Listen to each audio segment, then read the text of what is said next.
So the first question is, you do have this wonderful professional and personal story arc, and it's continuing because you're so young yet. So it's going to continue. But what were the inflection points that made this outstanding, wonderful person you are today? And it could have been when you're 3 or 5 years old. It could have been when you're 10, inside, outside the family. It could have been career moves. In fact, I recently did an interview with this serial CEO of the largest pharmaceutical companies in the world, and he said it was actually taking a paper when he was like 11 or something, right? So, and that shaped, and then mother had just gotten divorced. And so, and they were challenged in terms of finances. So, he had to kind of go out there and help out, right?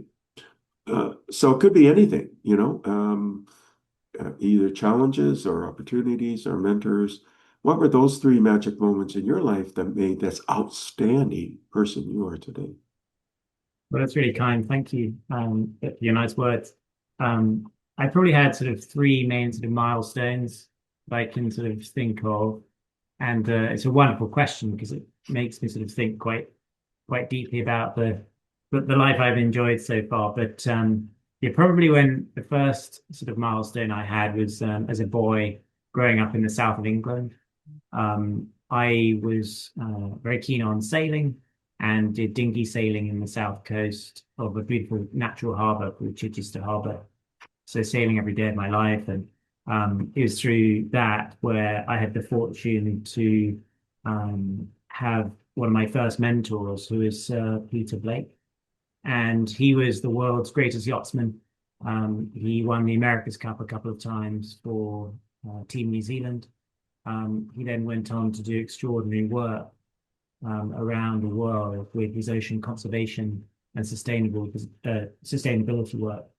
And it was through his mentorship that I realized, well, he actually said in his book that we shouldn't simply condemn, but we should try and find solutions to problems around the world. And sustainability is a key element to that.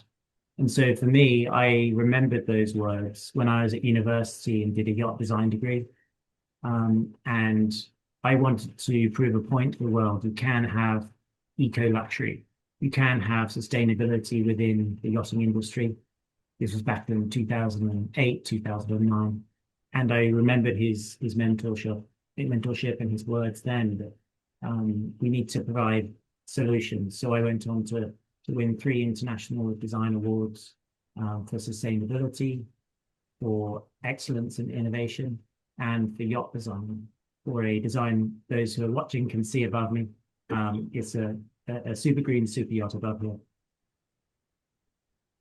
Yeah. Oh, I mean, that's really, really interesting. So when you were very young, you had this passion for sailing, and then you happened to have somebody enter your life who's like famous in this area, but also had a mentality and a kind of an ethos of giving and sustainability and doing something that's positive, right?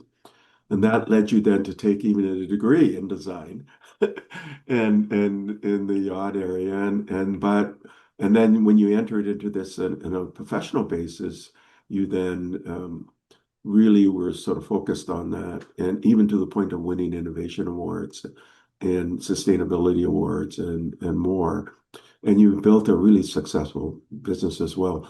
So you're a young man, you're really interested in sailing, you get mentored, you get your degree, and then you graduate